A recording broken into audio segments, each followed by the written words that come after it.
Good morning, good afternoon, good evening, wherever you're listening to episode 232 of the Tree Talk podcast with myself, Jack Neville, and Matt Callan of the Weekly Observer and Vale Star. We have a special guest to start off today. We have Declan Brouder joining us after the introduction. We're going to be looking at all things football for the first half hour or so with the Tailteann Cup starting this weekend. We obviously have the Munster Phase 1 final as well for John Ryan and his side. We've come over to look back on, and as always, do a little bit of talk about hurling. So stay tuned for all that and more. The impression the game you get out with what you put into it. It's like a walk of life. If you're good enough, go out and get it, no more about it. But not so much control in the centre of the field from Kilkenny as Richie Bennett sends it high and over the bar. Your mother sends you down to the shop for a pound's worth of goods and she gives you 50 pence. You can't get the pound's worth of goods, can you? Just about kept in. Oh, well done, Shawnee Buckley. To do that to Tomas O'Shea, he deserves to score from here. One of the highlights of the Sunday game. Limerick went out there from the word go today. No more about it. They made all the running, that was it. Put the ball over the bar and the back of it, and that's it. No ifs, no buts. Is there much time left? We have a couple of injuries. Here comes Kieran Carey. Carey leading the charge of the right brigade. 45 metres out. He's a chance to score. He's put it high. He's put it over. There's no sympathy in this game for anybody.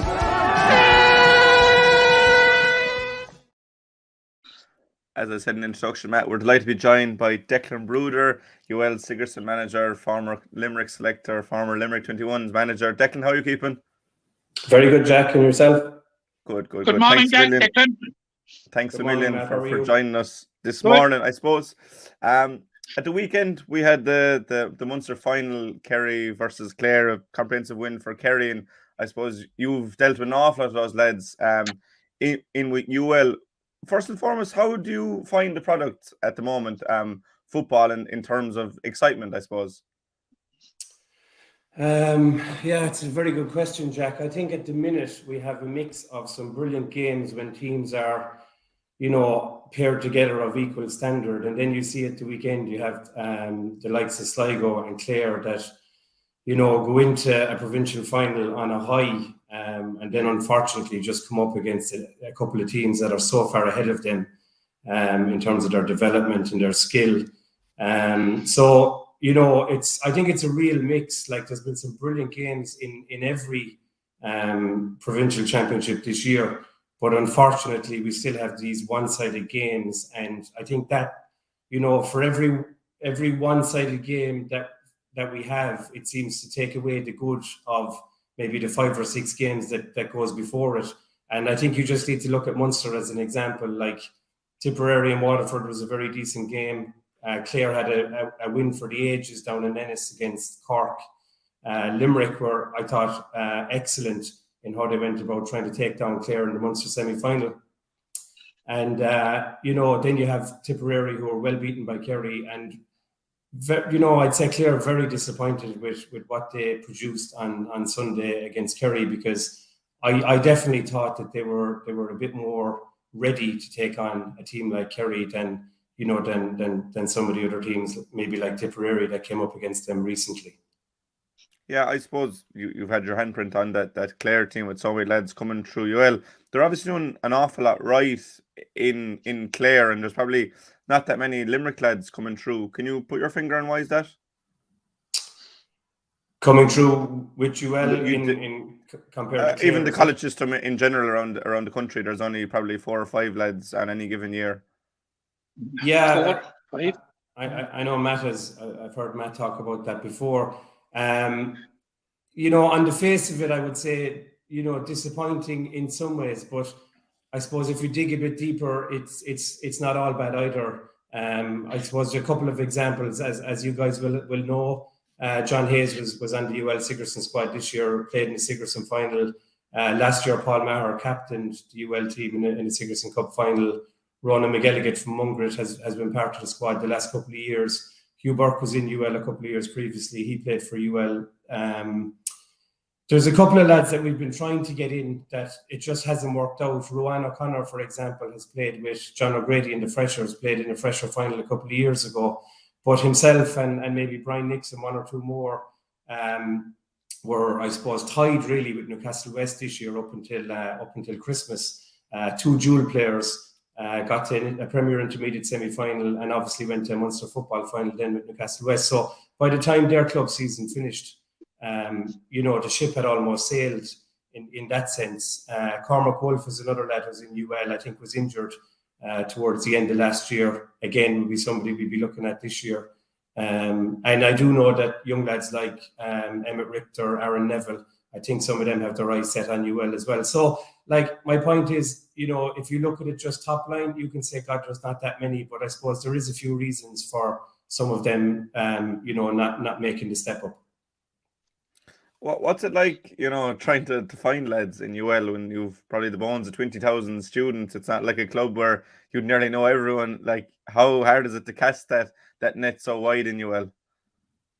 It's I know what you mean. I think as you said, there's up on 20,000 students in there, but it's pretty okay, to be honest. Like, I mean, in the last couple of years, the profile of football has really risen, and like, I'd say 95% of lads will make themselves known. Inter-county managers are very good. They're an interesting bunch. When you want something out of them, they're not as easy to deal with. But when they're trying to promote somebody to get to play Sigerson football, then they have no problem reaching out as well. So I think in general, Jack, most of the footballers in UL will make themselves available, and we've been very lucky in that sense. We've a really good quality of footballer coming through the last couple of years. Yeah, and this is my last point on the Sigerson. Matt, you might want to come back to it, but you talk about players making themselves available. You obviously had a certain David Clifford at your disposal last year. Just from seeing him up close personal, how good is he? I would just like to offer up our condolences to David and the Clifford family, from everybody in ULGA and obviously the wider Limerick public, on the passing of his mother at the weekend. A tough time for them all, and they did what they thought was best, and they honoured her memory by making themselves available and putting on a 5-star performance for Kerry on Sunday. I mean, he's every bit as good as you can see and as you can imagine. Like, he's just absolutely top class. Things he can do on the pitch are just, they're amazing, and he can inspire a room, he can inspire a pitch. The David Clifford factor is huge, and it was huge in UL. Everybody wanted to be a part of the setup that he was involved in. But I suppose when you consider that I think he might be 24 now. He was 23 when we were dealing with him. He's been an all-star for the last 3 or 4 years. Player of the year this year, and you saw what he did in the game last year. He's just an incredible young man. He takes it all in his stride. He's so easy to deal with. He's so humble. It was a real privilege to work with him.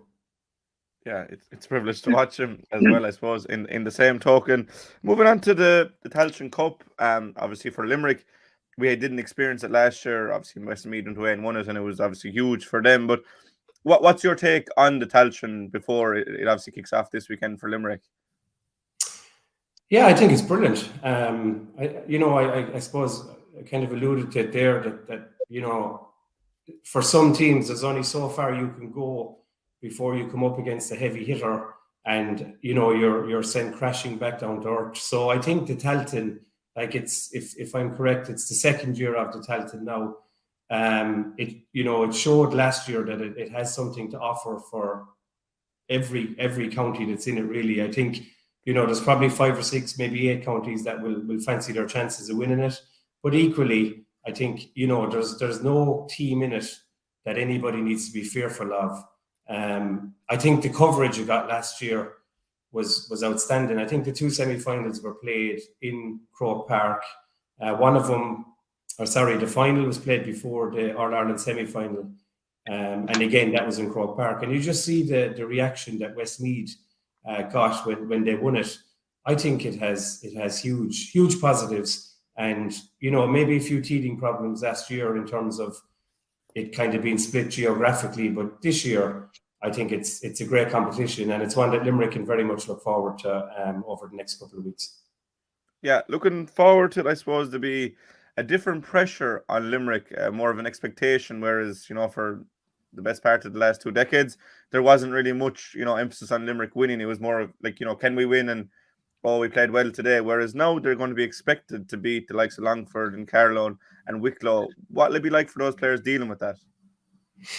Yeah, I think, look, that's part of the role of management and part of the role of being an intercounty player. Like, you can only control the controllables, as the saying goes. Like, if there's a narrative out there that Limerick are favourites, or Limerick have beaten these teams previously, that's not for them to worry about. They just need to focus on internal stuff that they can control themselves, stuff that contributes to getting a home win on Saturday against Longford, puts them in the driving seat.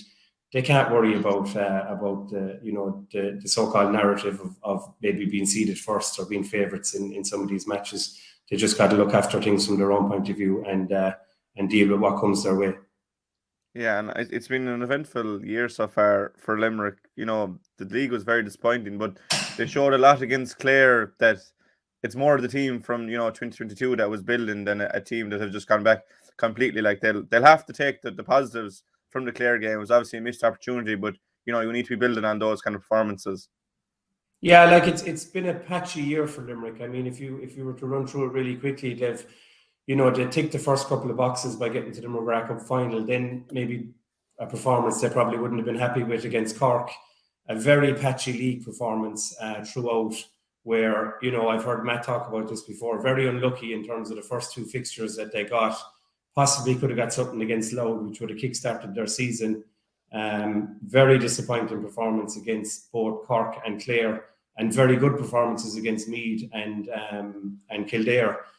Brilliant, I would say, a really, really strong performance against Clare. When I don't think the confidence, certainly outside of the camp, was very strong going into that game. And with 5 minutes to go, I really felt that game was there to be won. So I suppose the Tailteann now is kind of last chance saloon for them. There's no more competitions after this one.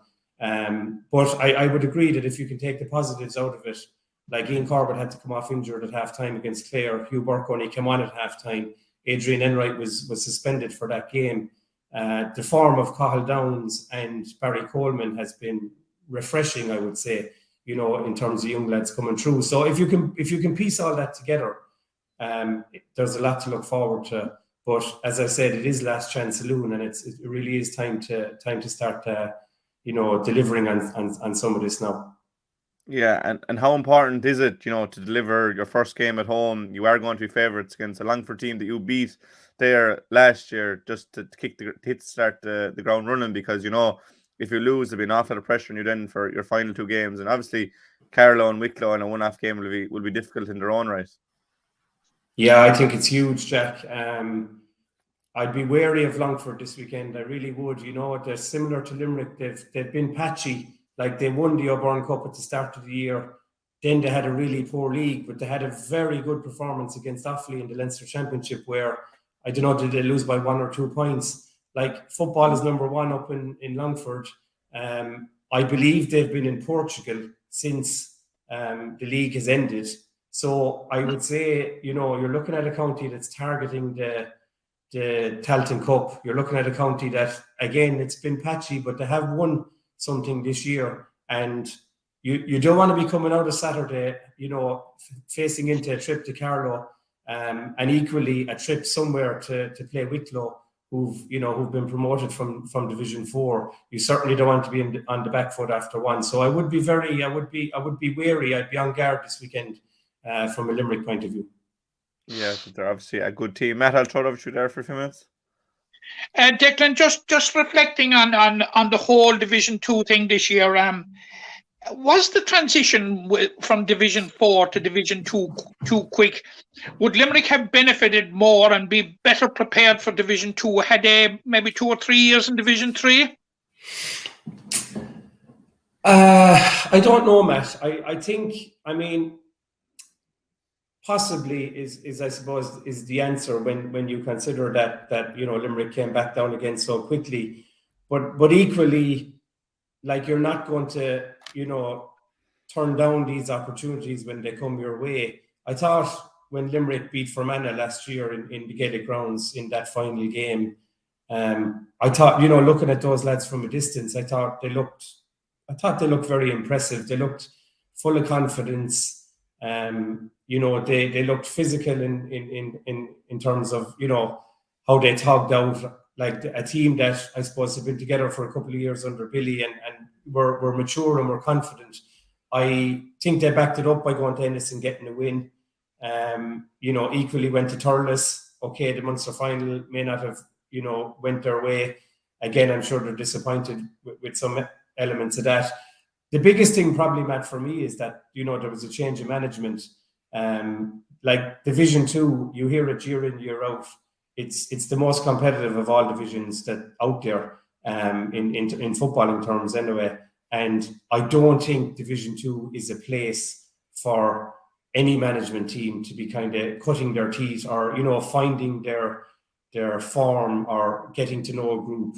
I think it's a real hard place to try and learn your trade. And I think that was probably the biggest, the biggest disappointment that Limerick went into that kind of Division 2, almost trying to find out about themselves again and look for a bit of familiarity from within the group and within the management that the previous management would have had. Going into the Tailteann Cup, Declan, how important is it that relegation doesn't define Limerick's season? I think that's you hit the nail on the head. Like that has to be put to the back of people's minds now. You got to, I suppose, draw a line under the league and start from that Munster Championship performance against Clare. I know, as we talked about, Clare were disappointed with their own performance last Sunday, but Clare are a seasoned, battle-hardy team that would provide a serious opposition for an awful lot of teams. So if Limerick can go toe-to-toe with them, Matt, like they did, why can't that be the starting point for Limerick's season? From there until whenever they exit the competition. So absolutely, like the league is gone now. It's time to turn to the Tailteann. It's time to build on that performance against Clare. And I think Limerick, I think they need to be ruthless if they're going to be serious about being contenders for this competition. Like they're seeded number one. They, if they can control their own destiny, they can go straight to a quarter final. And if they do that, they're only one game away from Croke Park. So it's in their hands, but it's for them now to grab it by the scruff of the neck.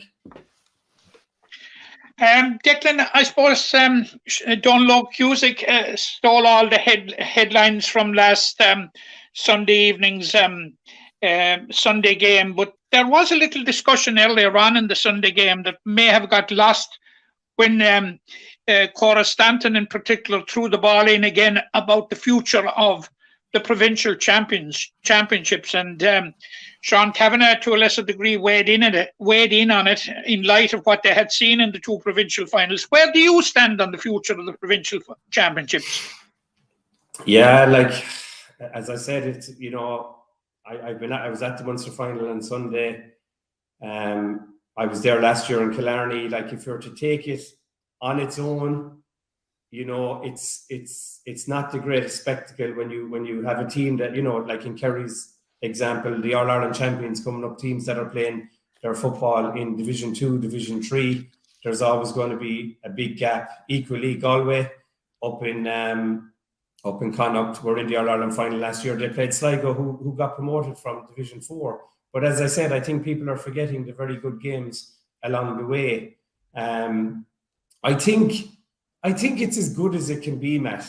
And it'll never be perfect. Like as we all know, the Munster Hurling Championship is the jewel in the crown from a hurling point of view. The Ulster Football Championship is the equivalent, maybe not as entertaining, but like for anybody that's based up north, they wouldn't give up the Ulster Championship for anything. And this weekend we're facing into what looks like it's going to be an absolutely brilliant Ulster final between Armagh and Derry. It has now been linked to the overall structure that if you take Clare, for example, you get relegated from Division 2, but if you get to a provincial final, then you play in the Sam Maguire. Like, it's very easy to give out, but I haven't heard many people come up with a solution either that's better than what's there right now. So I would think that whilst it's not perfect, it's probably as good as it can be, to be honest. I suppose we can't have a football discussion without reference to David Clifford, and I suppose the trauma and the difficulty that the Clifford family had over the weekend. But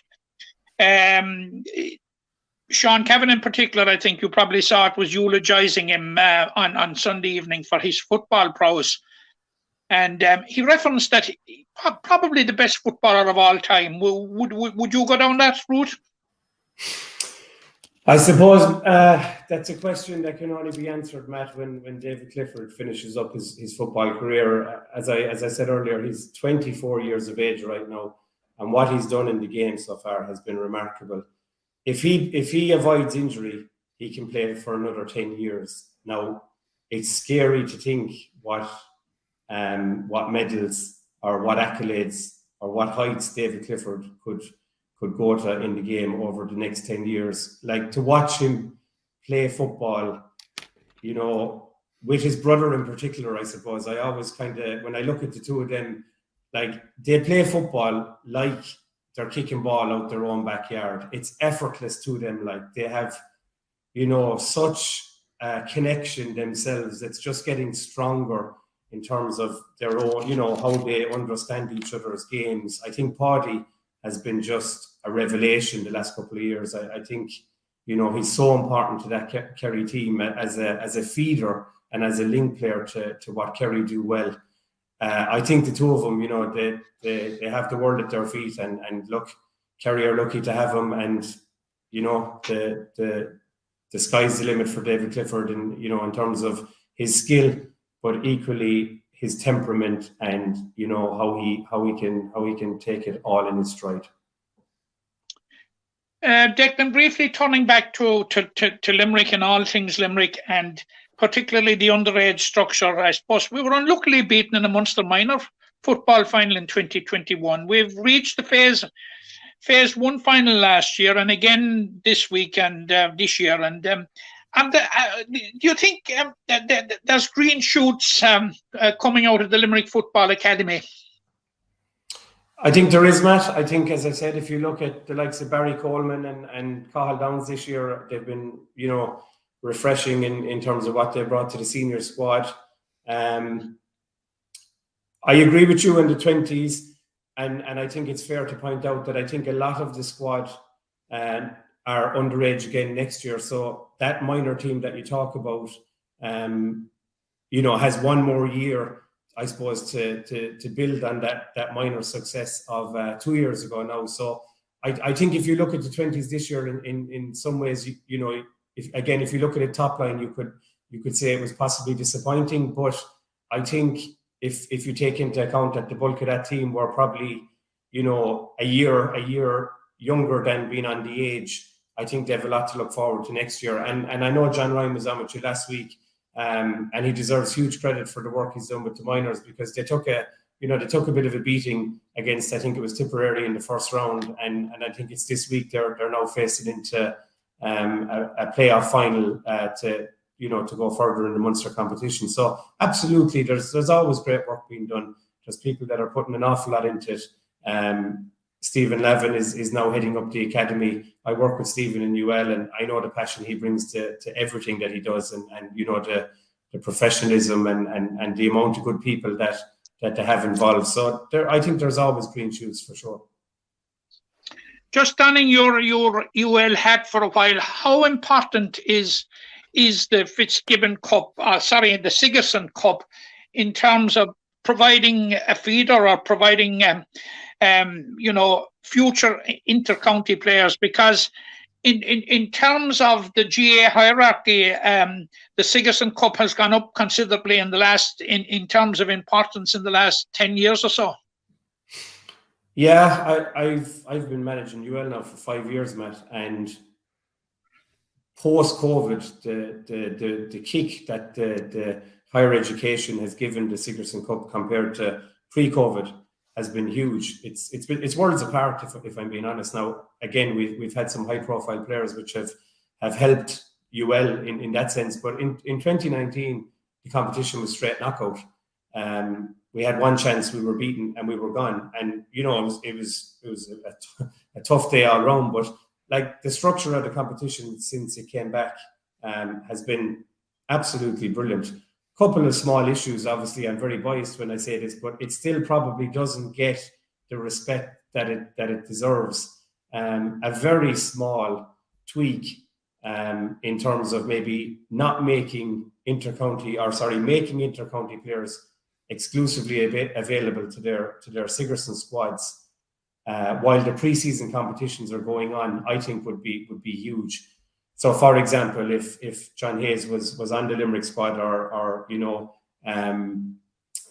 a Hugh Burke or a Paul Maher, as we said, that they would be, you know, if they were named on a Sigerson squad, that they'd be left play Sigerson in January and not be expected to play a GAAGO Cup. I think just a very small tweak like that would do wonders for the competition, because it's an outstanding competition, and I think I'm speaking to the converted here when I say that, but the level of football, the standard of opposition, it's outstanding. It's the closest thing to intercounty senior that's out there.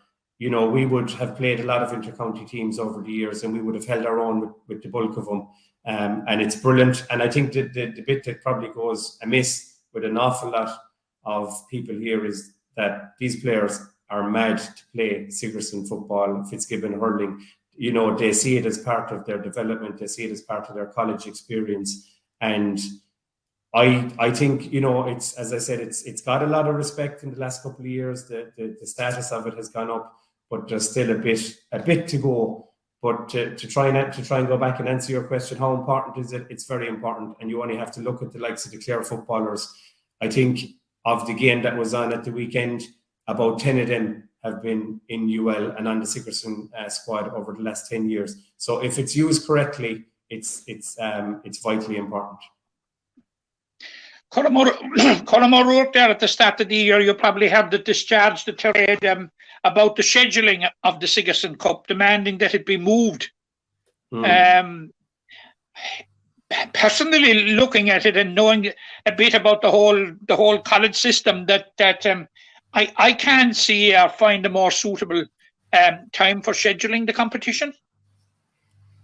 Yeah, Colm was he on the back of 2 wins on the trot when he came out with that, and I think things have kind of gone a bit downhill for him since. And funnily enough, the players that he was on about were actually players that we were coming up against about 10 days later. So we were very clued into that rant, if we want to call it that, at the time. And look, I think it's fair to say, Matt, that as an intercounty manager, he does have a point in terms of, you know, what he's dealing with. But as I said, if there was a tweak there, that I think it was Matthew Costello or Shane Walsh were the 2 players involved. If they weren't, you know, if they were told that they had to play one or the other, i.e. that if there was a rule there that if they were on the DCU squad, they wouldn't be available to meet, then that wouldn't have been a problem. So I'm not sure it's about moving the competition. I think it's more about making a couple of tweaks to the competition. Like, there's no room to move it out. You know, the league is fast approaching when the Sigerson and the Fitzgibbon is going on. And the only other option then is to move it back. And if you move it back, what people don't realize is you're getting into exam time around Christmas or pre-Christmas, shall we say, which defeats the purpose again. So I don't know. I know in the Ashbourne, they do play 1 or 2 rounds before Christmas, and then the bulk of it is played after Christmas. Maybe a tweak like that would help in terms of getting 1 or 2 rounds, you know, done and have less to come back to after Christmas. But as I said, I think that tweak of actually maybe just leaving the intercounty player to play colleges only in January, I think that would solve an awful lot of problems. And it would equally, you know, it's important that the intercounty managers can do their thing as well. So I'm not for calling off the pre-seasons. I'm for making a couple of tweaks to them, if that makes sense. It does indeed. Final question from me, and I can't let you go without asking you about the raging debate that's going on at the moment. And I have noticed that the narrative over the last 24 hours, there have been devious attempts to pit football against hurling, and the debate about the GAAGO and all that sort of stuff. What do you think of this whole thing, and what do you see a solution to it? There's no solution to it, Matt, in the format that we've gone down, which is what I call the split season. Like it kicks off, I'd say, is it maybe 4 to 6 weeks before Christmas, where inter-county teams start going back training, and it rolls on all the way, up until an All-Ireland final in, I think it's June now. Like we seem to have boxed ourselves into half, if maybe just over half of the year, and we're trying to serve two masters. We're trying to, get through a hurling calendar and at the same time run a football calendar parallel to it. It's not possible to show every game each weekend. So I kind of have a bit of sympathy for the GAA and for RT in that sense. But equally, it has to be said that not showing Limerick and Clare and the likes of Cork and Tipperary and Clare and Tip, 3 games that I watched myself on GAAGO, is a form of madness. Like it doesn't make sense to not show those games.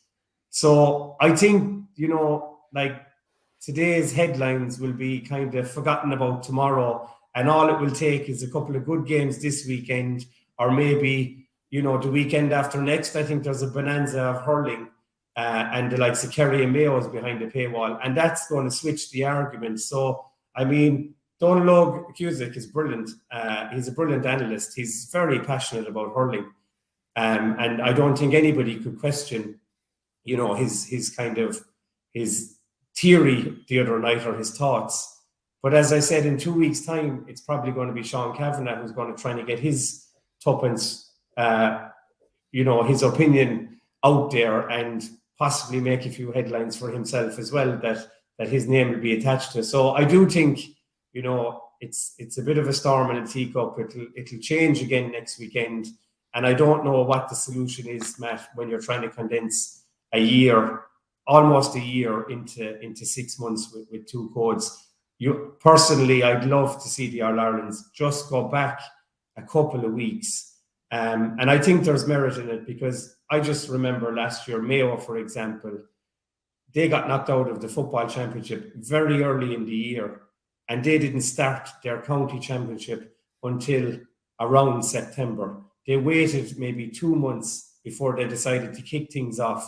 And if you're to stay on the Mayo subject for a second, to think that you can win a league and national competition on a Sunday and be expected to be out in your provincial championship 6 days later against Roscommon, it just doesn't make sense. It's just too tight a window. And as I said, when you're throwing in hurling and TV rights and, space, I struggle to see a solution, if I'm being honest. Thanks very much. That's it from me, Declan. Many thanks. Yeah, it's a messy one, all right. Just before you go, Declan, just on the Tailteann for Limerick, right now, what would represent a good Tailteann Cup for Limerick, in your own opinion? I think they have a couple of targets that they need to kind of pick off bit by bit over the next couple of weeks, Jack. I think a win on Saturday night is number one. Get the ball rolling with a home victory against Longford. Get a bit of momentum. Get on the bus the week after against Carlow in confident mood, and target that number one position that they've been granted as the number one seeds as of now.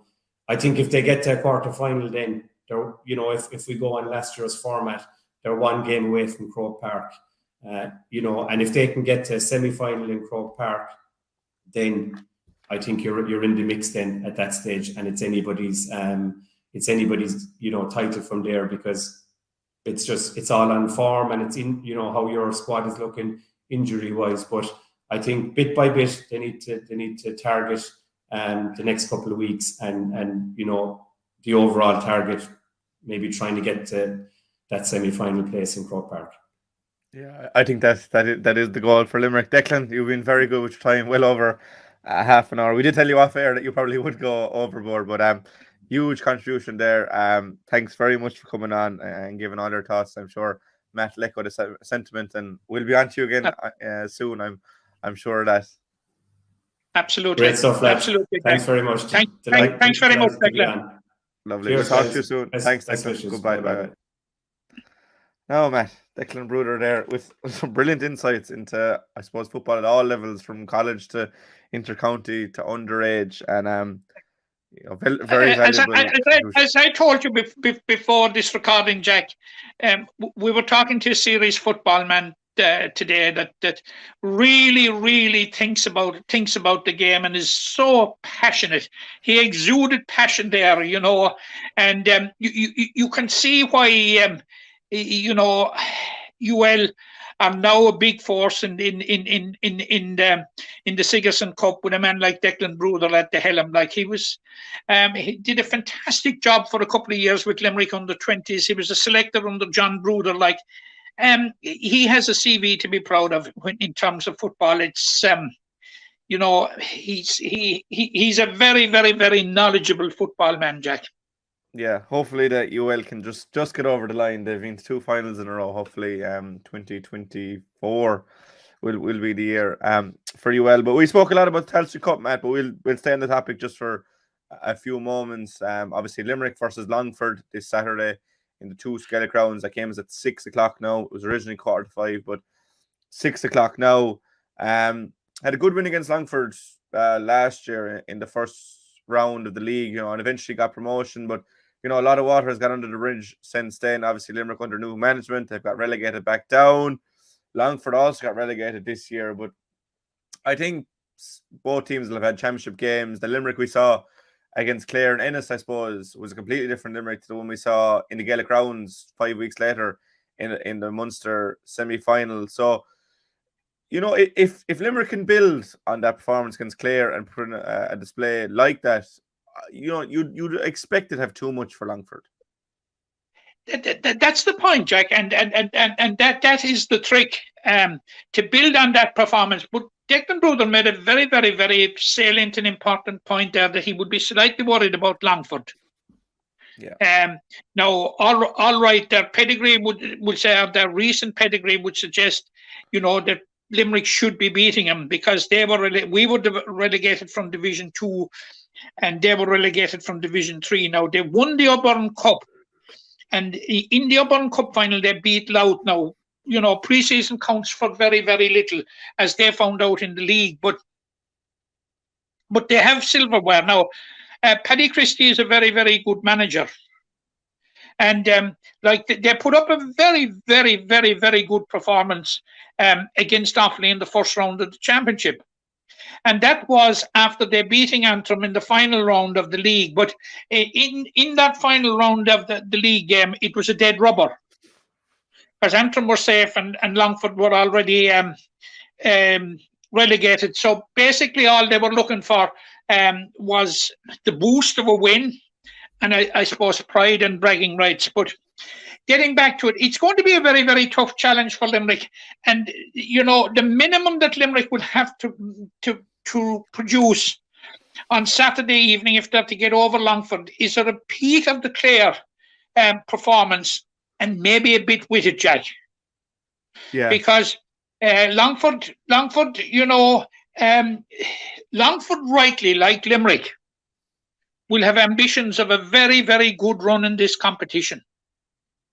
So it's anything but a gimme, and but it's a game that, were you to come out on the right side of it, you would have a very good foothold on the group, because I would be expecting that. No disrespect to Carlo, but I would be expecting that Limerick, Longford, and Wicklow might emerge from the group. But you don't know. But having said that, it's hugely important that we get a win, and a performance like that against Clare, or slightly better, as I said, Jack, would be a minimum, I think, to get over the line on Saturday evening. Yeah, but it's good that you're. Even though it's Tailteann Cup, it's not All Ireland, it's good to be looking forward to Limerick game with Limerick as the favourites. And, in the league, more often than not, they did well with that favourites tag. So hopefully they can continue in that vein and, get off to a good start, because this Limerick team has shown when they get a run of momentum under them, they are very hard to stop. So you'd be hopeful that this Saturday, they can get off on the right start, and then they can, less pressure be on them. As you said, 3 will come out of the group. The group table toppers will say into quarterfinal, and then second, and the 3 best third place teams will go to preliminary quarterfinals. New York will join them there, but that's way down the line. We look forward to this weekend at 6 o'clock. What we'd be hoping is that we wouldn't be concerned with third place. Let's hope. Unless there was a trip to New York. I don't know if they're still playing home and away games. But if no. New York have to come to Ireland. Okay, we'll be hoping so for a straight. I saw that confirmed during the week. That would be their second trip to the Emerald Isle. Yeah. Okay, we'll go straight for the quarter. So if would be the ideal route, I suppose, is what I'm trying to say. But the best luck to Mark Fitz and his team in the Tailteann Cup first round against Longford this Saturday. Anyone just joined us now, we spoke at length with Declan Brouder, former Limerick selector and 21's manager, about the game. So if you missed that, go back to the start and get up to date with it. Also touched upon earlier, Matt, was that Phase 1 final this Thursday evening against Tipperary in Mallow. Limerick versus Tipperary, a repeat of last year's final. We had John Ryan on last week to talk about that game at length. I suppose where last year it was only the winners going through, this year there's the caveat that Limerick will still play one of the big boys, Kerry or Cork, regardless of the outcome. That should take the pressure off a small bit. The pressure will be on Tipperary after beating Limerick, and it's somewhat of a free hit. I know it's a final, it's a piece of silverware for Limerick, but it's a small bit of a free hit for Limerick, and this side has shown, progression throughout the campaign. Lost the tip, but then beat Clare and Waterford in back-to-back games they had to win. So you'll be hoping for 3 in a row. You'll be hoping for 3 in a row, and as you said, with John Ryan in last week, and I saw the game with Tipperary in the first round, and I was very, very disappointed, as you had me putting it to John Ryan last week. I was very, very disappointed with the Limerick performance. They've turned it around since. That was a very, very good win. Very few teams, go to Milltown, Malbay and win as convincing as Limerick did in that minor game. And then you had Waterford, who were out of the competition unless they won by 30 points or something in the final round, and that was kind of, you're damned if you do, you're damned if you don't. But they probably struggled a bit because Waterford chose to put 13 or 14 players behind the ball. So, but I would be optimistic going to Mallow tomorrow evening, Jack, this Thursday evening, because Limerick were beaten by 7 points in Mick Neville Park, and it was a performance that I thought couldn't go any lower, and subsequent events have proved that to be the case. Now, I understand, and I'm hearing that there's a distinct possibility that Aidan O'Shea, who has been the team captain and the only survivor from last year's team, that he may be available, is likely to be available on Thursday evening, which would be a massive, massive boost. A massive, massive boost. Because this guy is a top class footballer, good hurler as well, won an All-Ireland colleges D with Coloston, Troker and Rathkeil. And I can just imagine himself, and if he's on himself, and Evan Curry, who has been absolutely outstanding since he donned the captain's armband. The lad from Atay, we're Aidan O'Shea to start, and we can't put all the pressure on one man to turn it around, but he'll make a huge difference, Jack.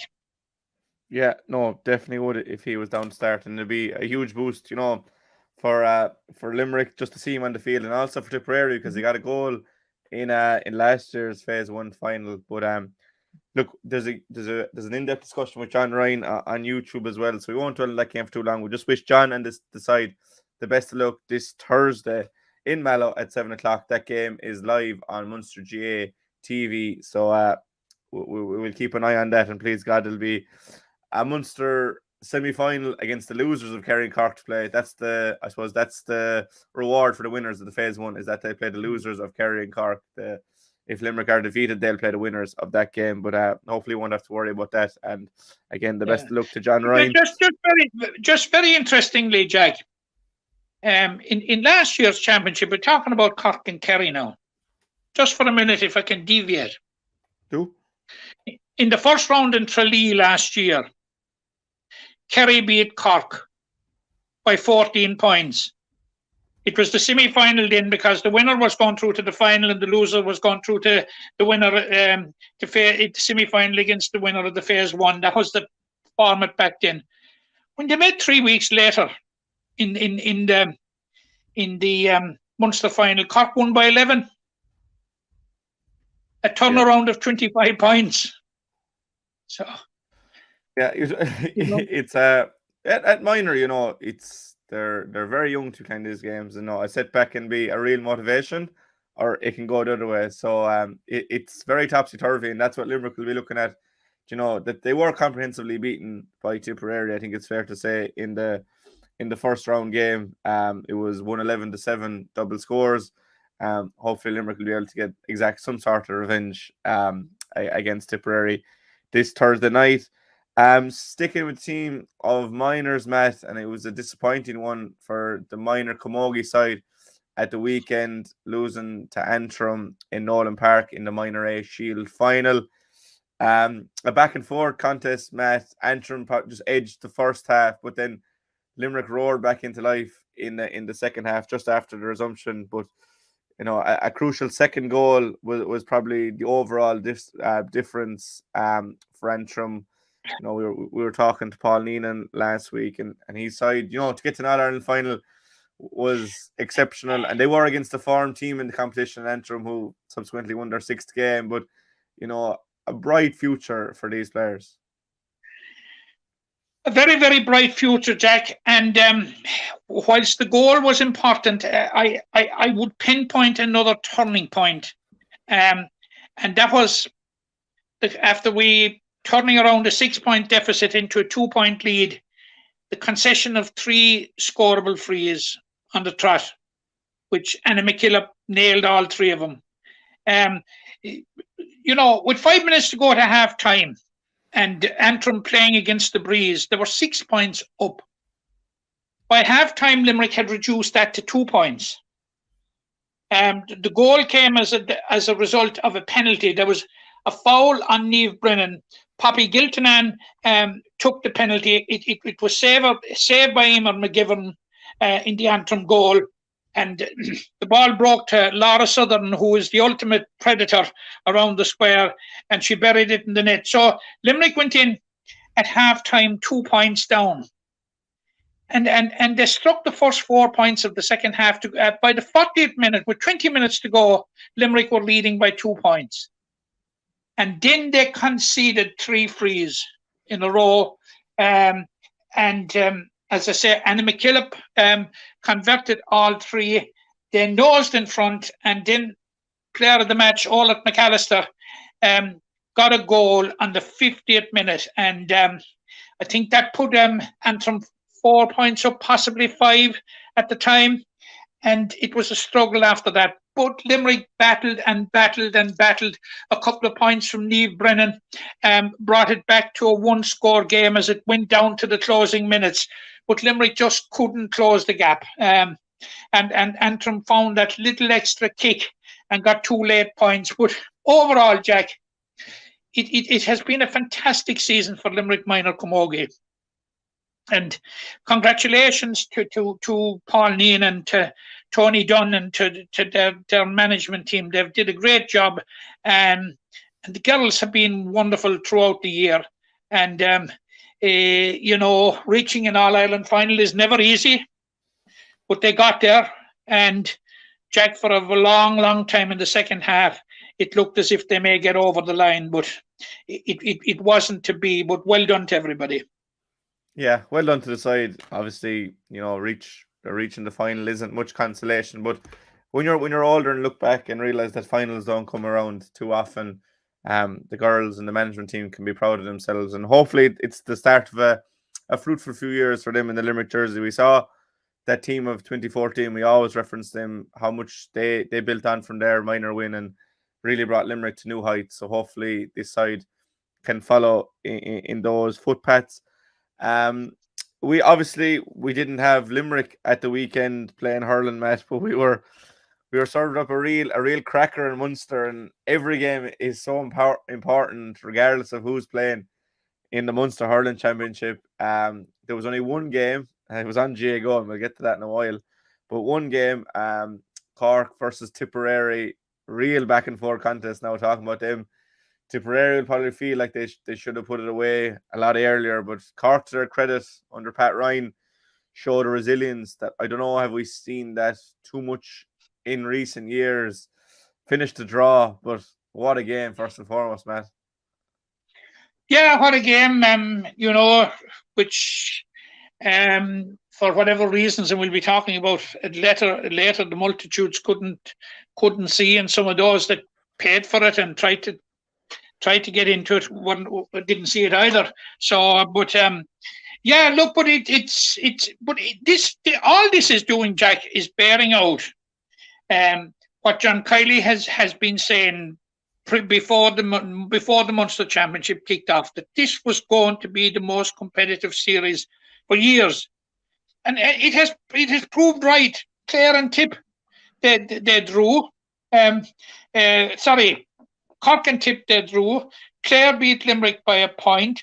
Limerick beat Waterford by 2 points, and I think in the end was it Tipperary beating Clare by 4. So that will give you an idea that there's little or nothing between the sides. But obviously, as good and all as the game was in Páirc Uí Chaoimh, what we are concerned from a Limerick point of view is the fallout in terms of our chances for qualifying for the Munster final, or indeed qualifying for the All-Ireland series. And by my reckoning, Jack, anything less than 2 wins will not guarantee us to get through. Yeah, we need 2 wins. We need 2 wins to be absolutely certain now. That's factoring in Cork winning in Innis. We said Clare beating Waterford, which may not be a gimme now. But the one question mark about Cork, Jack, is they showed great resilience. They picked up 3 points from their 2 games, but both games were on Lee side. They have to go to Cusack Park and they have to go to Innis. It'll be very interesting to see how they travel. But last year, when their backs were to the wall, they travelled to Walsh Park and dug out a win. Yeah, the thing for Limerick is there will have been 3 games by the time they've played. By the time they play Tipperary, obviously the Cork and Tip game, you have Clare and Waterford this weekend, and Clare and Cork will be over by the time Limerick and Tipperary play. Now, they won't have had a second to think about the game, but going out into the field, there's every possibility that they will know exactly what they need to do. They won't have had time to prepare, but they will know what they need to do. Like, it's going to be so intriguing at 4 o'clock. And Thurles, and you're smiling there, and look, we wish Limerick had 2 wins on the board. I'm smiling because John Kiely and Paul Kinnerk, through to forum, will not be waiting until 3:30 or 3:45 on Sunday week to know what's at stake. They will be preparing their team for single-mindedly beat Tipperary and Thurles. And they will not be in the slightest bit interest what happens elsewhere.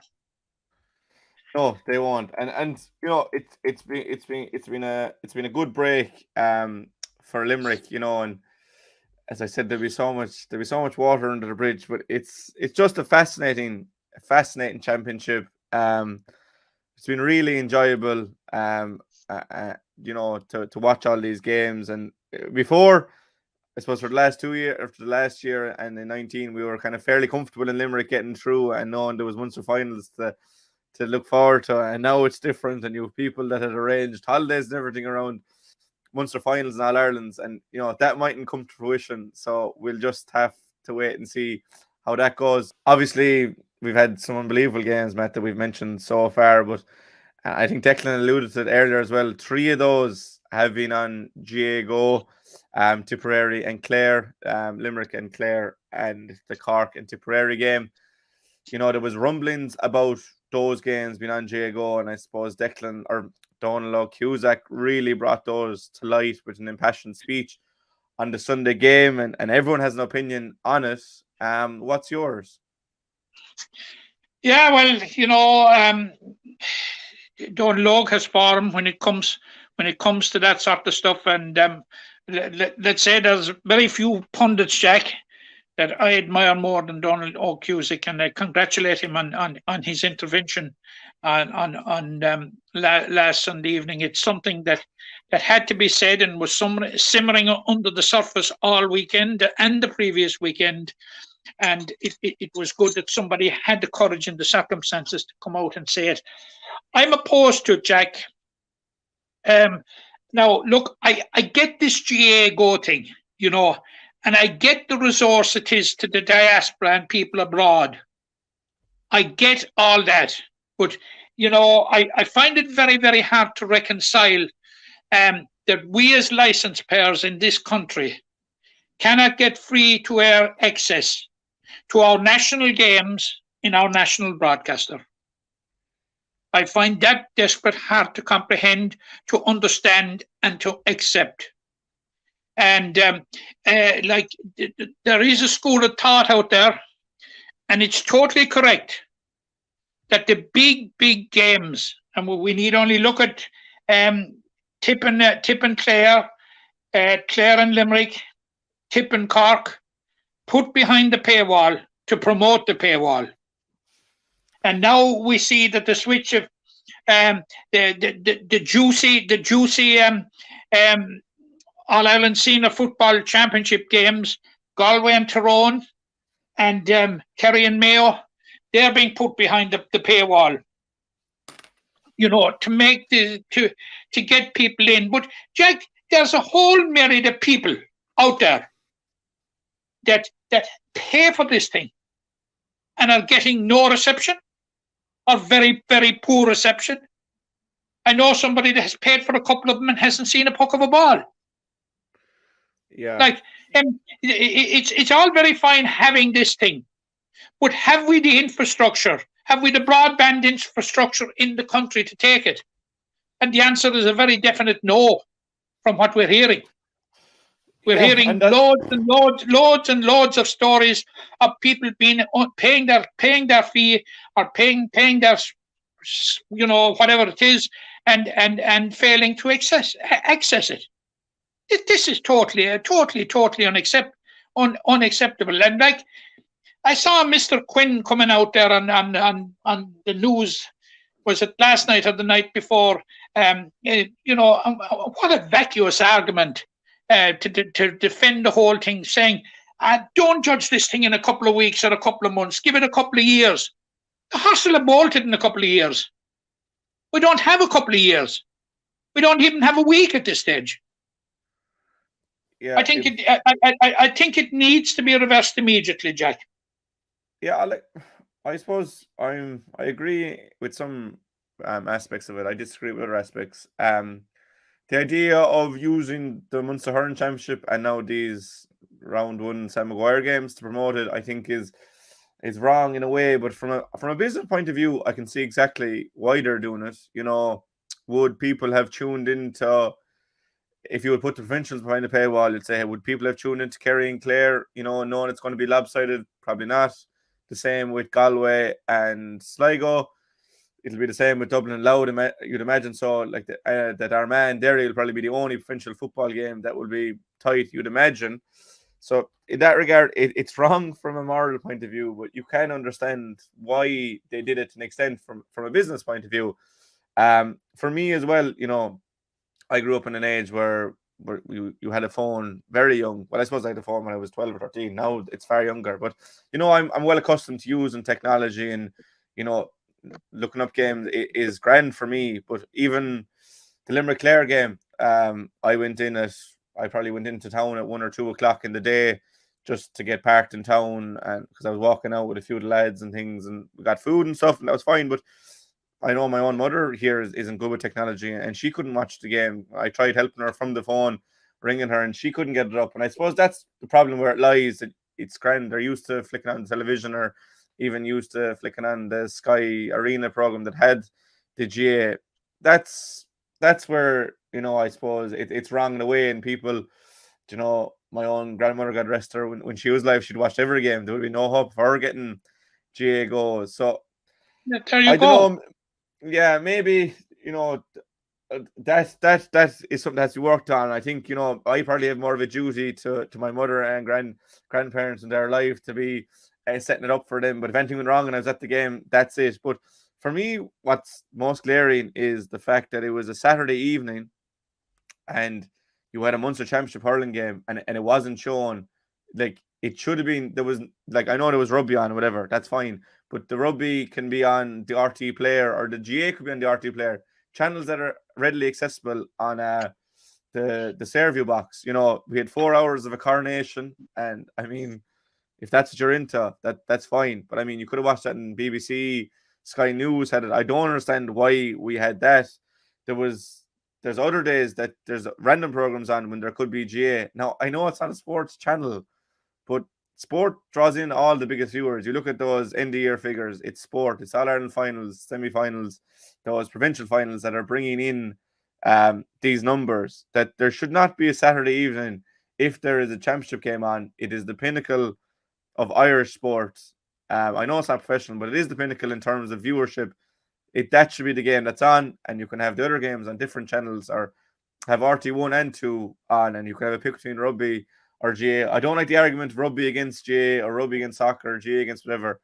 There should be facilities for all of them. I know it can't be on 24 hours of the day. There's Sky Sports for that, but there's definitely fundamental issues. It's good in a way that more games are being shown, but it needs to be more accessible. And I don't know what the solution is, Matt, but it'll have to be worked on during this championship and definitely over the summer, to find a better product and more readily available to people, I suppose, in the countryside and older people that don't know how to use these pieces of technology. I agree with you, Jack, but I don't get this business aspect of it, because I cannot get that to sit comfortably with the thousands upon thousands upon thousands of volunteers around the country that work 52 weeks of the year for the GAA. It's a slap in the face to an awful lot of those people that they can't have free access to the big games of the association that they're making such a huge contribution to. Like that, there is an awful lot of people that I've spoken to in the last 2 or 3 weeks since this whole thing raised its ugly head, that are disaffected with the GA and this carry on. And time is not on the GA side in finding a solution, not on RTA's side in finding a solution. I think it has got to be found now, Jack. Like we have the Taoiseach, the tarnished of our country, the leader of the Green Party. Like the dogs on the street are up in arms against this thing.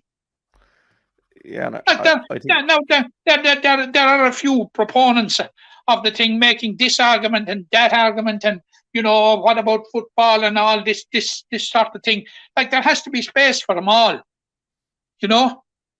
and vacuous arguments defending this thing. Yeah, and there's things coming out the whole time as well. It's Wednesday morning now, we're recording. Even Tuesday night, Virgin Media came out. I'm seeing stuff just there on Twitter before we started recording. Everyone is having their say, and I suppose information is a good thing, and the more information we can get. But as you said, time is running out. We're going to have big games now that people won't be able to access. But what I will say is, for those listening that are able to work the GAAGO and have it bought, reach out to your family and friends, especially the older generation, and say, look, if you want to watch this game, just give me a bell, and I'll set it up for you. And hopefully then the people in the suits can do it on a higher level. But for those like myself... Jack, that's embracing it. That's embracing something that's wrong. It's giving credence to something that's wrong. I disagree with you totally on that. But they're not. It won't be changed anytime soon. I don't think they're just going to start. Like, RT will have their schedule in place months out, People, I don't think people should vote with their feet, ignore it, and highlight the folly that it is. Absolute folly, this. true. I think people are voting with their feet in terms of attendance. You had 35 or 6 apparently at the Cork and Tip game. Talking to anyone that was there, said there was hardly a seat to be got, and the Cork and take well over 50. Limerick and Clare, they said 30,000. It was definitely closer to 40. I think if the children under 16 going in free, they mightn't be counted. So people are voting with their feet in that regard. But for those that can't, is what I'm saying. And I'm not saying they're not going to change it, so we'll have to change. I just think there's only one way of getting an immediate change and stopping this thing, and that is ignoring it. People not buying it. That's people voting with their feet. I know, but I would have hated to miss the game there I for one are prepared to make the sacrifice.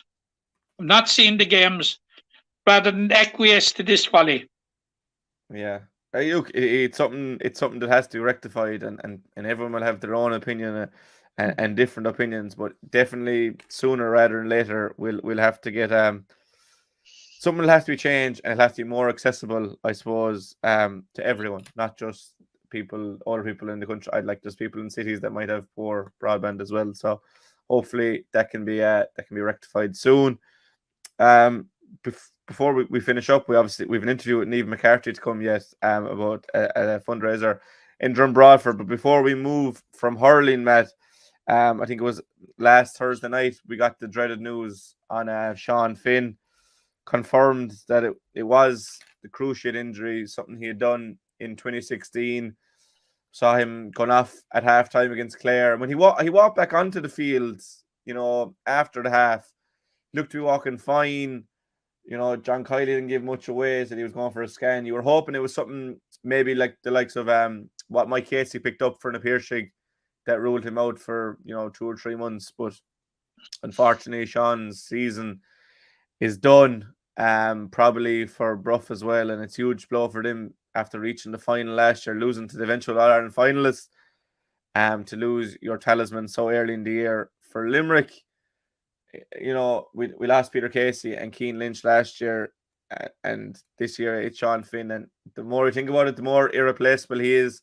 There's brilliant backups there in their own right, and we'll get to them in a while, but for Sean, first and foremost, for him as a man, it's a really tough blow, Matt, and I suppose we all just want to wish him the best in his recovery. Absolutely, Jack. Our uppermost thoughts have to be with Sean Finn himself, and wish Sean a very, very speedy recovery. And as you have rightly outlined there, he's been down this road unfortunately before, and he knows what he is facing. But as far as Limerick and Bruff are concerned, Sean Finn, Jack, I think there's no argument. Sean Finn is the best defender in the game. Yeah, no argument. I don't think there's that. I can't imagine a cogent argument to say otherwise. But no. He's going to be a huge loss to Limerick, and now Limerick might opt for a direct replacement. But I think, not trying to second guess John Kiely, Paul Kinnerk and their management team, but there might be a little bit of a rejigging in the defence to make up for the loss of Sean Finn. He was such a specialist right cornerback, absolutely, and was having a very, very good game against Clare before he incurred the injury. A very good game against Waterford as well. And I would argue that had Sean Finn stayed on the field and Cian Lynch, we would be talking about a different narrative in the context of the Munster and the Munster Championship, I think, and that is not to detract from Clare's victory, but definitely it definitely impacted on Limerick. But I think John Kiely, obviously, and Paul Kinnerk will have spent the last couple of weeks,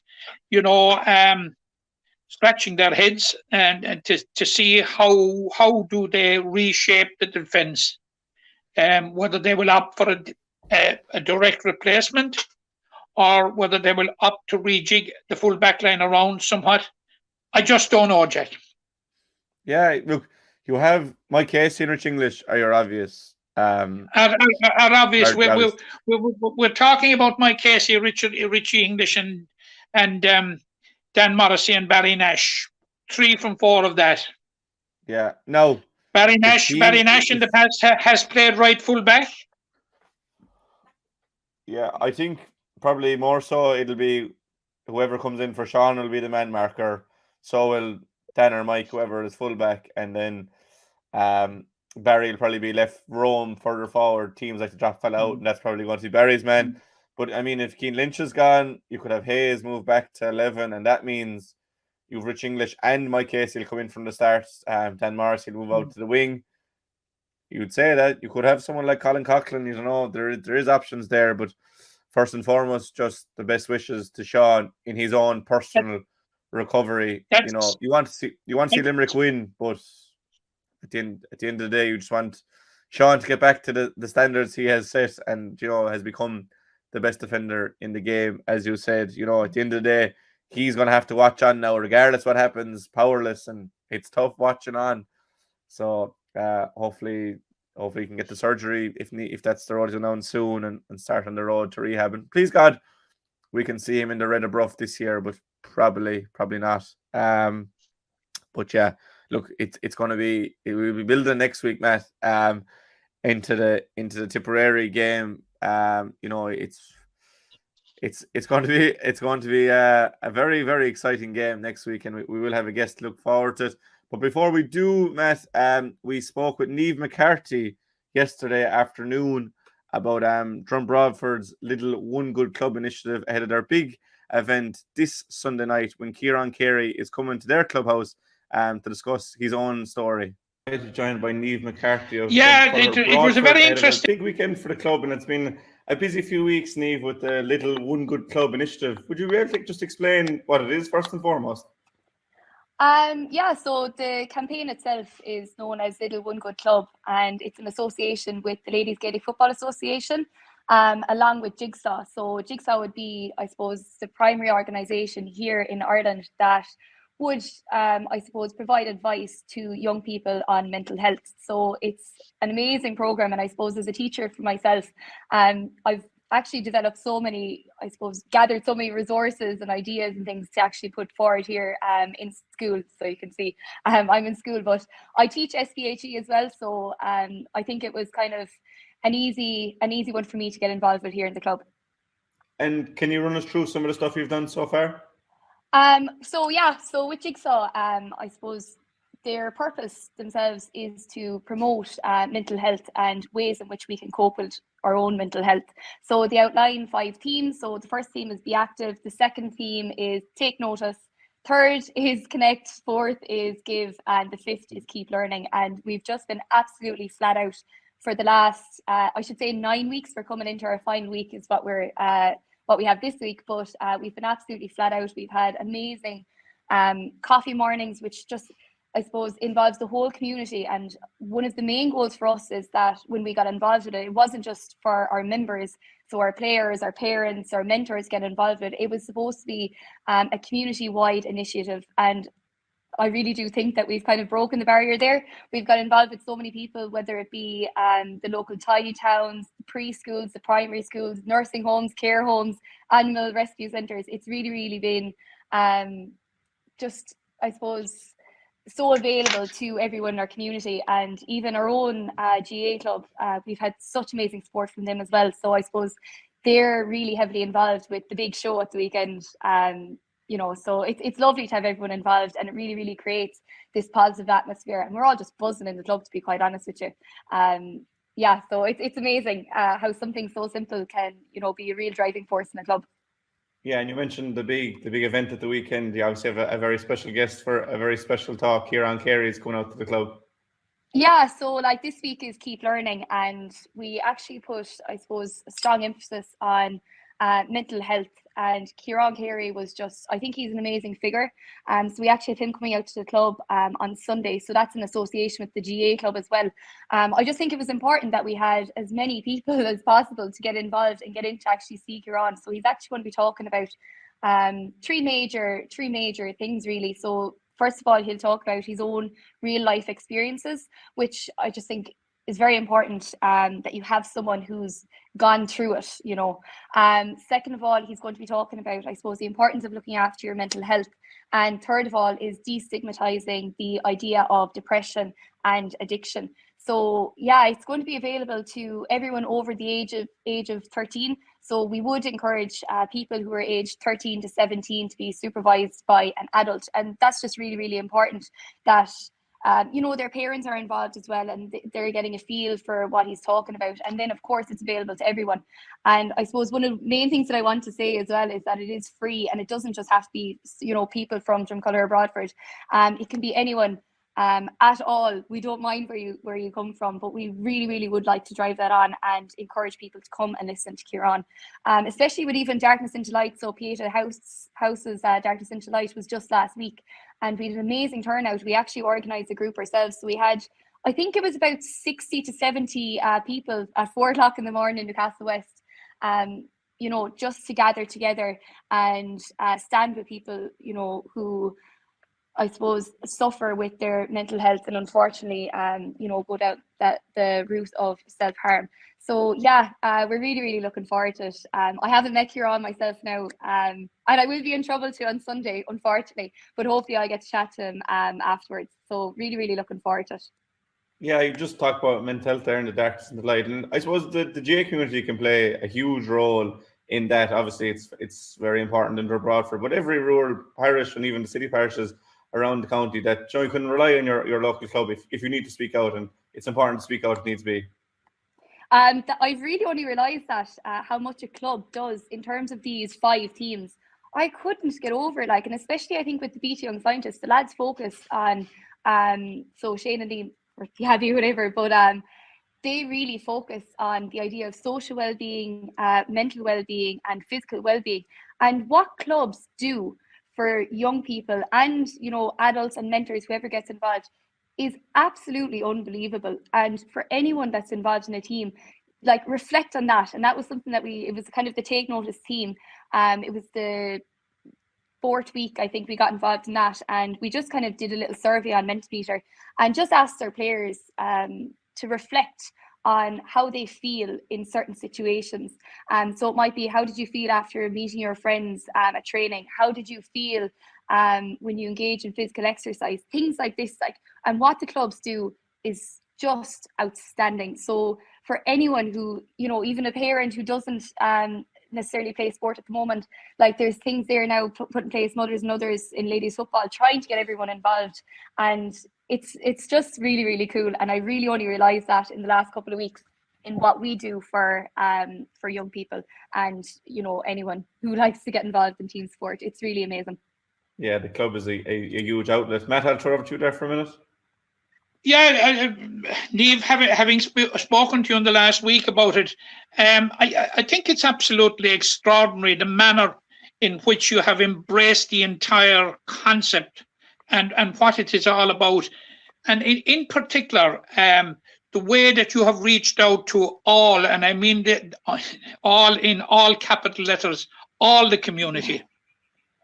Yeah, and I mean, like, this goes from primary schools, preschools, the local businesses, whether they be salons, hairdressers, bakeries, tidy towns, animal rescue centres. It really is something that we focused on there, that it was, I suppose, to get involved with as many people as possible in the local community, and more. But it was so that we'd actually leave a legacy after us. And it's not just this idea of, oh yeah, sure, we're going to go off and into this competition and see how we get on, blah, blah, blah. Like, we actually wanted this to be meaningful. And the more people we got involved and got involved with, I thought the stronger that legacy would be. Yeah, the whole logistics of the 10 weeks, and it was a 10-week program, as you said, divided into 5 teams. You know, with the myriad of events that you organised was absolutely simply phenomenal. I understand that you headed up, or you spearheaded a very, very active subcommittee within the club. Yes, absolutely. Like, this isn't a one-person job. There was 8 of us on the committee. And like, I thought the most interesting was that each of the people involved was from like a different background. So I would have been a teacher. You had another girl who's actually studying psychiatric nursing. Another person was a project manager in Teagasc. Like, another person is involved in the county councils, Newcastle West. So you had a lot of different areas of expertise which we fed into for the last 10 weeks. And you can't do any of this unless you've got a really, really strong team behind you. So I'd just like to credit everyone on that committee. I know I'm here, in front of you today, but without the expertise of all those people, I don't think it would have been half as successful as it has been so far. No, that was Niamh McCarthy talking about this little one good club initiative that Drumbrod for GA and Ladies Football Club have been running in conjunction with special guest 𝘕𝘰𝘬𝘬𝘪𝘀 in their clubhouse, or in the call this Sunday evening at 8 o'clock. Starts sharply. Matt, I cut you off there as the video played. Sorry about that. I suppose you were just going to highlight the good work of Drumbrod. I was just going to highlight that the wonderful work that the Drumbrod Ladies Football Club have done in embracing it. And you had me putting it to Niamh there. Like, it was full on from the start. Like, then she said there about the subcommittee, and there was 8 people on the subcommittee, and obviously a small tight committee can really, really get things done. But by God, Jack, if you were to go through everything that they did over the 9 previous weeks, and this is the 10th week of it, was simply phenomenal. And of course, it's coming to a grand finale, like with the talk with Ciarán Carey, and we all know how passionate Ciarán is about the whole addiction thing and the whole mental health thing and youth mental health thing. So it's on at 8 o'clock in the hall in Drum on Sunday evening, and it's open to everybody. The admission open to everybody over 13. The admission is free, and I think it's something not to be missed.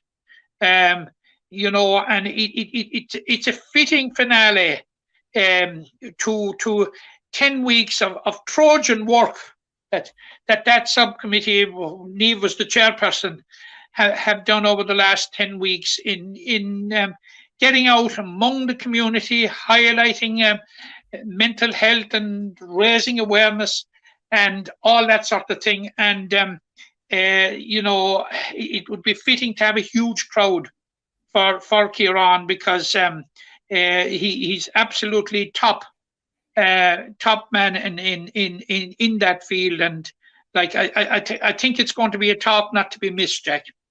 Definitely, it'll be very interesting, and Ciarán speaks brilliantly. From obviously the work he's undergone, the study he's undertaken to set up My Move, and that seems to go from strength to strength, and obviously his own experience, and just a great way with people as well. So as you said, not to miss. It's free of charge in the hall in Drum at 8 o'clock, and again, well done to Drumbrod for their effort over the last 10 weeks. I suppose one thing they did was the darkness into light. That's something that was done in Ballysteen on Friday night, Saturday morning at 4:30. A brilliant initiative, and hopefully that the money can be used to, I suppose, stop the stigma around mental health and things like that, and that people will be encouraged to speak out and get the help they need, and know that there's help, and the GA community has a huge role in that. So fair play to everyone that has organised anything like that over the last 10 weeks, and it's brilliant to see the GA give back in that regard, because I know from my own experience it is the central part of the community, and I'm sure many places in Limerick and Ireland are like that. Yeah, Jack, I've seen over the years, like the GA, for the want of a better word, are the go-to man, and we saw the response, Jack, of the GAA during the COVID pandemic was second to none.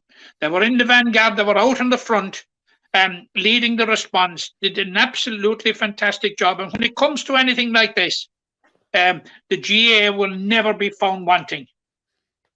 Never. A pity they don't get rid of GAAGO.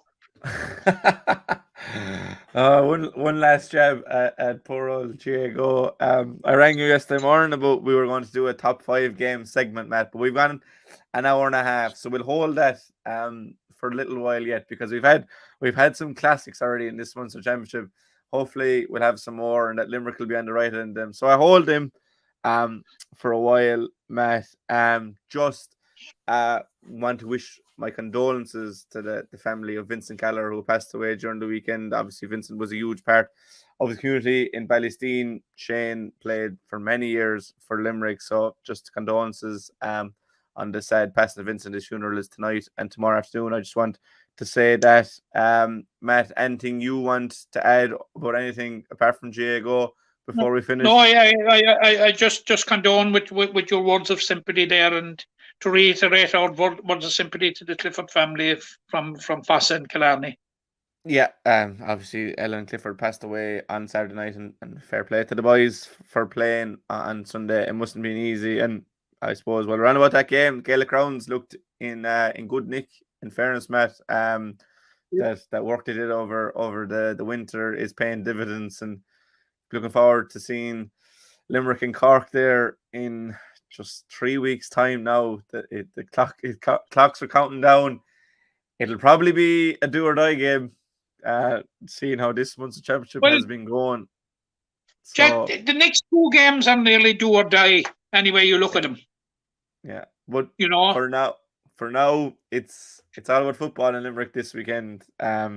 Starting on Thursday night with the minors. Again, best luck to John Ryan and the side. And obviously we have the big Tailteann Cup game on Saturday evening. So hopefully Mark Fitzgerald and the Limerick senior footballers can get the job done. But an hour and a half on the clock. A huge contribution from Declan Brouder to start the podcast today. A huge insight, has obviously dealt with many top class players, and probably will have dealt with the best player of all time when all is said and done. To Niamh McCarthy about Drumbroffer's One Good Club initiative, and to you as always to myself for filling in the gaps around all that. Another very enjoyable episode, but that's episode 232 in the books. A huge thank you to Noel's Menswear for getting on board as the sponsor. A big thank you to everyone that's watching and liking. It's usually valuable if you're liking and subscribing on YouTube. It changes the algorithm, so more videos be seen and there'll be higher views, and the community can expand. On Facebook, like and share. On Twitter, like and retweet. Do all that good stuff, and we'll continue to grow this community. But for now, that's us, over and out. Thank you again, Matt, and we'll talk again soon. Thank you, Jack. The impression the game you get out of it, what you put into, it's like a walk of life. If you're good enough, go out and get it, no more about it. Not so much control in the centre of the field from Kilkenny as Richie Bennett sends it high and over the bar. Your mother sends you down to the shop for a pound's worth of goods, and she gives you 50 pence. You can't get the pound's worth of goods, can you? Just about kept in. Oh, well, Johnny Buckley. To do that to Tommaso Shea, he deserves to score from here. One of the highlights of the Sunday game. Limerick went out there from the workout today. No more about it. They made all the running, that was it. Put the ball over the bar and the back of it, and that's it. No ifs, no buts. Is there much time left? We have a couple of injuries. Here comes 𝘕𝘰𝘬𝘭𝘴 leading the charge of the right brigade. 45 metres out. He's a chance to score. He's put it high. He's put it over. There's no sympathy in this game for